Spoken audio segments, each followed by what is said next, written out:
Welcome to Glass Crafters. Hi, my name is Donna and I work for Glass Crafters Stained Glass. And today I'm going to show you a little bit about constructing a copper foil stained glass panel. This is the panel we're going to work on today.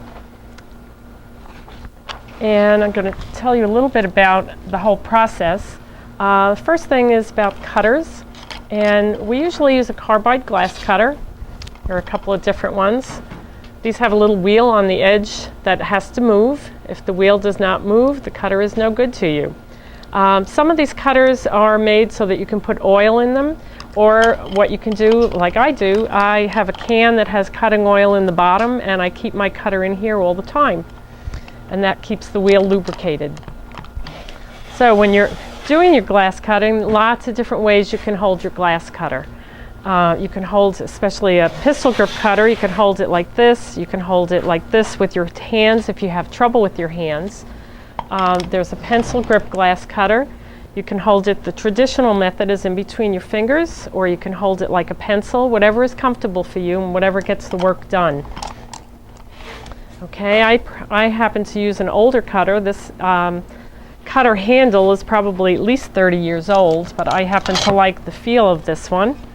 And I'm going to start cutting on a piece of Cathedral glass. Cathedral glass is glass that you can see through, as opposed to opalescent glass, which you cannot see through.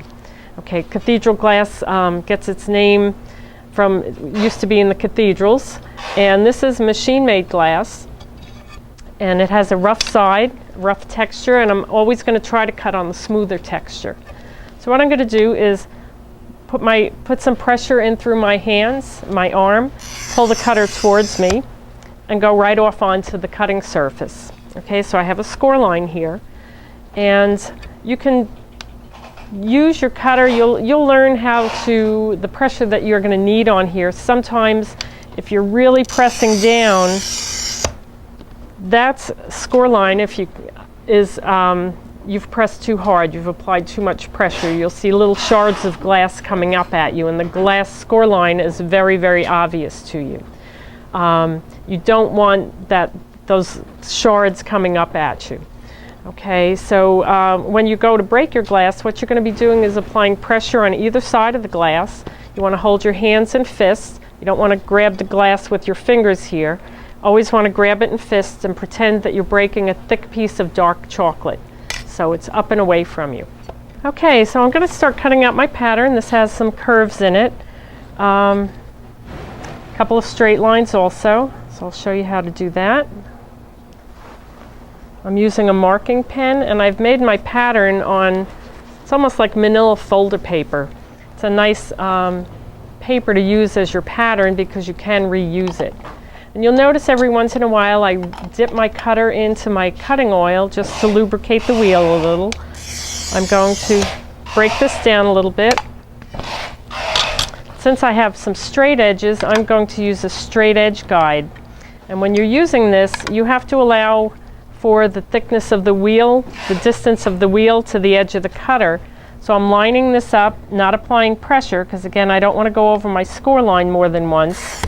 And I'll make my score line.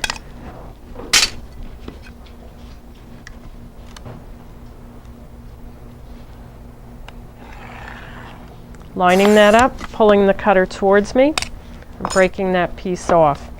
Now I have a tendency, and everybody cuts a little bit differently, I have a tendency when I'm doing straight lines to pull the cutter towards me. When I'm following a pattern, I push my cutter away from me, and I'm going a little bit slower.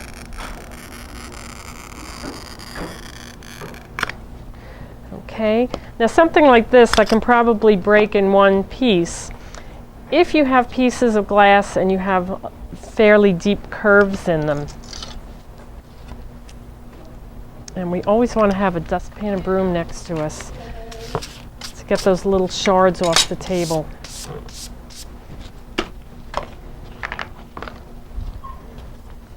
If I'm doing a curve line, or say something like that, I'm going to push that cutter away from me. Now if I were to break this with my hands or with the pliers, chances are that this would follow somewhere over here and break like that. So I want to make a few more score lines, and I'm going to use a different kind of pliers to break this out.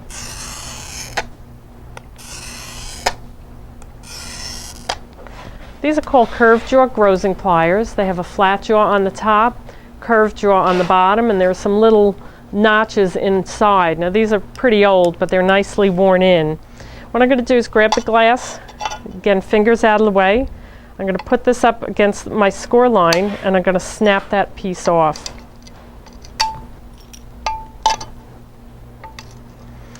You can also work against the table,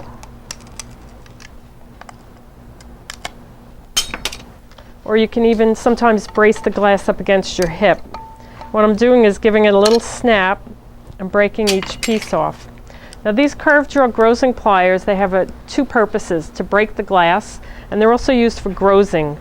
Grosing is sort of nibbling away at the edges of the glass to clean up your cuts. And you definitely want to make sure that you're wearing your safety glasses when you're doing your glass cutting, because as you can see with the grosing, the pieces do fly. And I am working over a garbage can over here. So this would allow you to clean up your pieces if they don't break correctly. When I first started teaching glasswork, I didn't allow my students to use a grinder, so they had to use the grosing pliers and really learn how to use them. Okay, but that allows you to nibble away at those edges.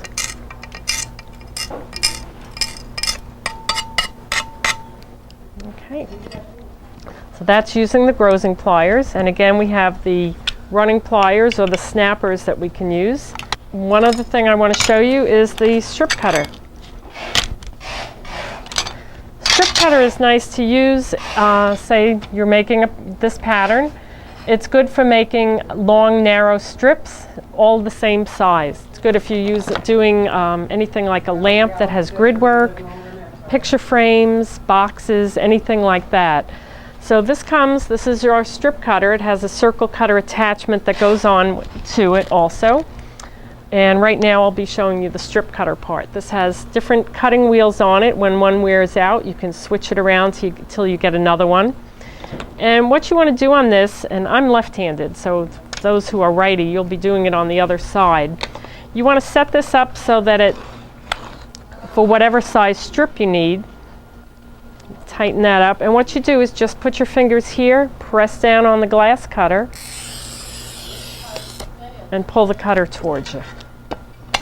And usually when you're working with this, if you get a nice score line, you can cut 1 or you can cut 100 strips, and they'll all be exactly the same size.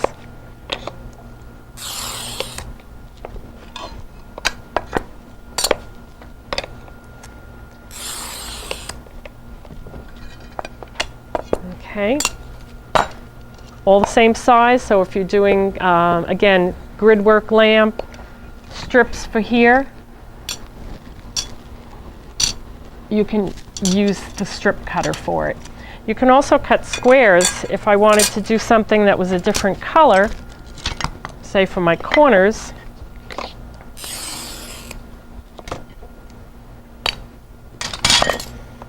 I could set this up and cut my corners out.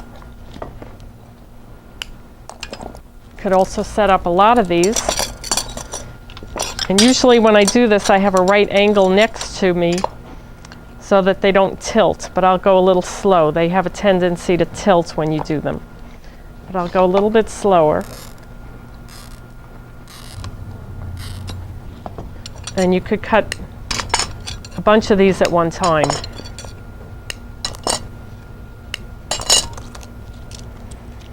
And there you have all your squares. Okay, now that we've got our panel cut out, I already have it cut out, but I'm going to show you how to do some foiling.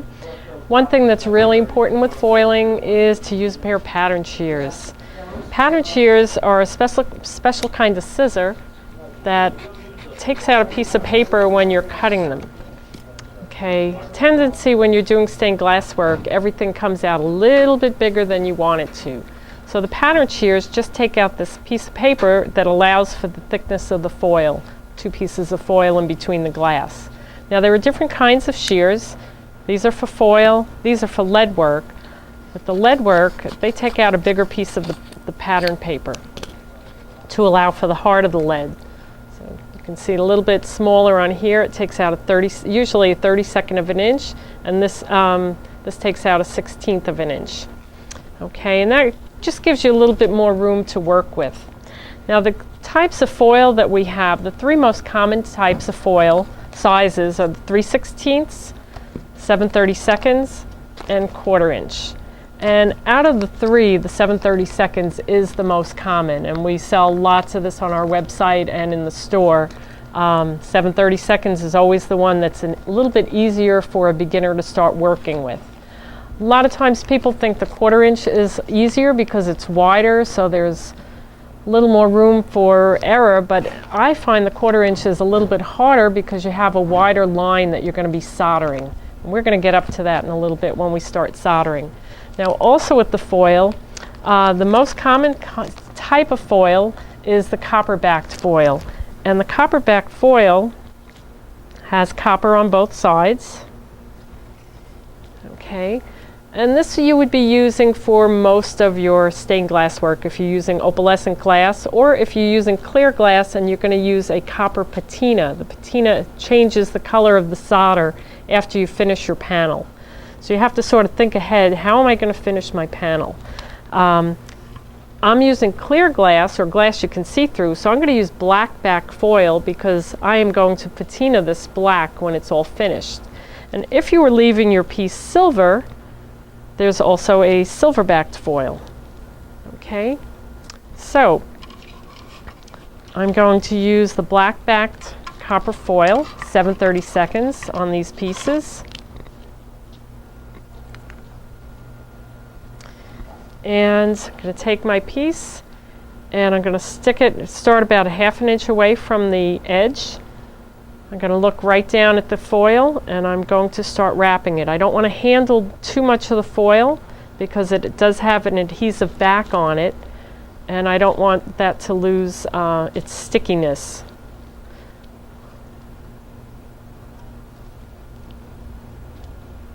So I'm just unwrapping a little bit at a time, trying to look right down the center of that foil so I can see where I'm putting my glass. Using the black back foil, if I'm using black patina, also helps because if I don't foil exactly evenly, I won't really see with that black on the back side. You won't really see it. It won't be that obvious.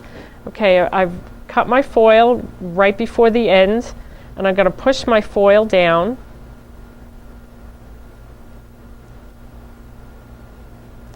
I'm going to go to the edge, and then I'm going to fold my edges over.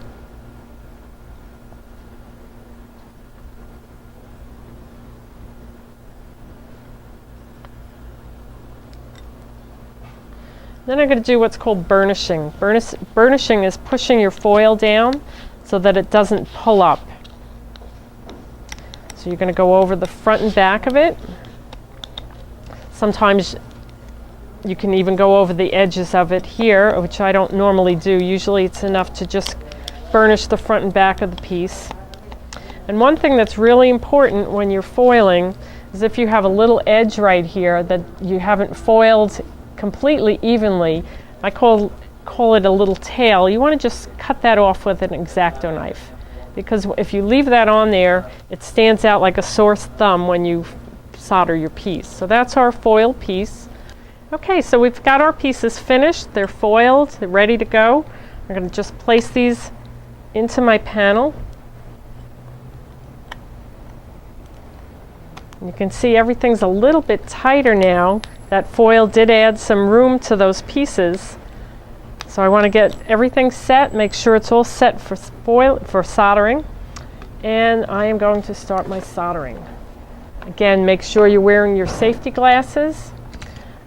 Two types of solder that are most commonly used in stained glass work: 60-40 solder and 50-50 solder. And those are the percentages of tin and lead that are in the solder. The 60-40 solder melts at a lower temperature, so sometimes people have problems with that if the solder starts dripping through. The 50-50 melts at a higher temperature. I prefer to use 50-50 solder when I'm doing foil work. I find it makes a really nice bead, but I also solder very quickly, and I use a very hot iron. I'm using a Hakko iron, or Hakko, however you want to say that, and I'm using liquid flux. You don't ever want to use flux that's used for plumbing work or electrical work. You want to use a flux that's made for stained glass work. And Canfield is usually the cleanest in the industry as far as the solder, so I usually just stick with the Canfield flux also. Okay, now what I've done, I have some of the liquid flux. I've poured it into a separate container here because I always end up knocking it over. So I never want to use a full jar of flux in front of me. What I'm going to start doing, and I'm using a Hakko iron, and I have a wet sponge here to clean my tip off. What I want to do is start off by tacking my piece, and I find most of the time most people have the most trouble with their soldering because they're using too much flux. You'll notice when I'm dipping my flux brush in my jar, I'm really wiping it off. What you're going to do first is what's called tacking. This is used to tack your piece together, hold it together until you're ready to solder. So you want to make sure when you're doing this, I'm putting my soldering iron, my solder down, my solder on top, pulling the solder away, and then the iron. Just because if you forget and you leave your solder stuck to your piece, you're going to pull everything apart. So you want to make sure you pull that solder away. So tacking is just getting everything together, and it's really important if you're working on a really big piece that has maybe a couple of hundred pieces in it. You want to make sure everything's nice and flat as you're working on it. Okay, so I'm just tacking at all the joints. Doesn't have to be neat. And then what I'm going to do is start beading. I'm putting a nice rounded bead on my pieces. So I'm just going to put a little bit of flux on a couple of lines. I don't usually flux the whole thing. And what I usually do is I have my solder sort of underneath my iron as opposed to putting it on top. And I always touch the glass when I'm working, or the foil. So I'm actually touching the glass underneath. I can feel the glass underneath my iron. And I find doing it this way, I can sort of back off if I find that it's puddling up a little bit too much. And I'm just going to turn my iron just up a little bit. If I have to go over anything, I'm going all the way down to the glass, pulling my iron straight up.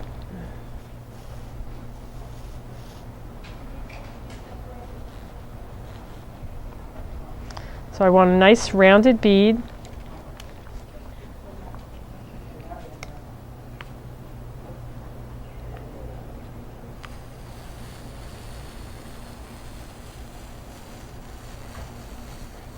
And usually I try to get it in one fell swoop. I don't want to really have to go over everything as I'm working on it. Of course, if there are wrinkles in it, I will go over it. But again, my trick for this is having the solder sort of underneath the iron and having the iron touch the glass as I'm going along.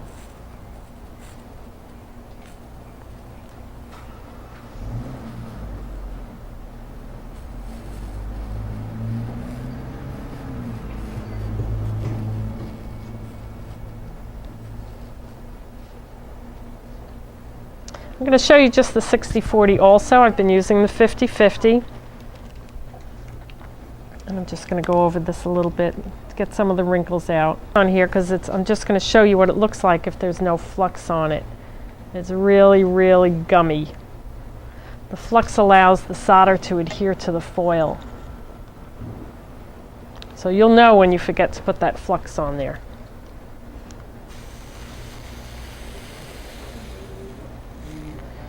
Another thing you don't want to do is keep your soldering iron on one area for too long a time, because there is always the chance that you can crack your glass. And that's what happens when you go over it.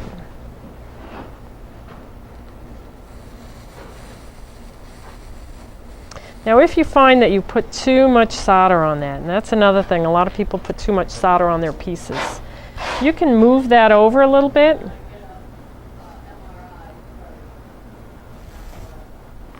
You can actually even sort of pull it off your glass and save it to use for another time. Another thing, when I'm working on a window, especially if something is going into a window, I use these blocks, these are called layout blocks, just to square everything up. I want to make sure that my panel does not grow at all. I want it to fit into the size that I designed it to be. And if it's going into a window, I want to make sure that it's going to have 90-degree angles. So I will always check it with a little compass, a right angle, I should say.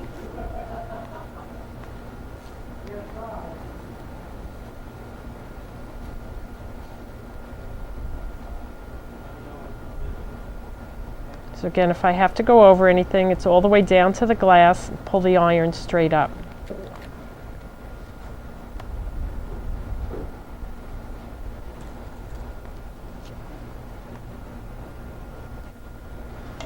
And you see, I have not used a whole lot of flux on this.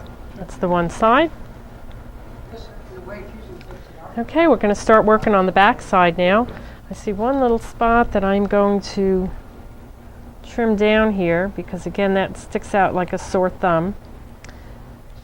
And there's another one. Just trimming down these little tails. I always do a little double check on this just to make sure that everything's looking okay. Now my feeling is, when I'm doing a panel, I know a lot of people, if they're doing the back side of their panel, they're not really soldering the back of it, they're tinning it. Tinning it is putting a very light coating of solder, which is what I'm doing here on the edges. My feeling is, when you're making a window, especially say this is going to go in my front door panel, I'm going to be seeing this panel when I'm coming up to the front door, I'm going to be seeing it when I'm leaving. So I want the back to look just as good as the front. I don't want to be able to tell the difference on which is which. So I am going to solder this. Now you don't have to tack it anymore because this panel is put together already, but I am going to flux it, and I'm going to bead this just like I did on the front.